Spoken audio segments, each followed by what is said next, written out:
হাতের কাছে তেমন কিছু না থাকলে শুধু আলু দিয়েই বানিয়ে নিতে পারো এরকম চটজলদি একটা স্ন্যাক্স।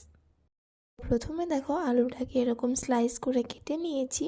ধুয়ে নিয়ে এটাকে 5 মিনিট নুন জলে ভিজিয়ে রাখবো। তারপর ভালো করে জলটা ঝরিয়ে নিয়ে এতে পরিমাণ মতো কর্নফ্লাওয়ার দিয়ে সামান্য একটু হলুদ গুঁড়ো, কাশ্মীরি লঙ্কার গুঁড়ো, জিরের গুঁড়ো, মরিচের গুঁড়ো, সামান্য একটু গরম মশলার গুঁড়ো, স্বাদ মতো লবণ দিয়ে এটাকে ভালো করে মেখে নেব। একটা ফ্রাই প্যানে কিছুটা পরিমাণ তেল গরম হতে দিয়ে দেবো। তেলটা গরম হয়ে গেলে একটা একটা করে আলুটাকে দিয়ে দেবো এর মধ্যে।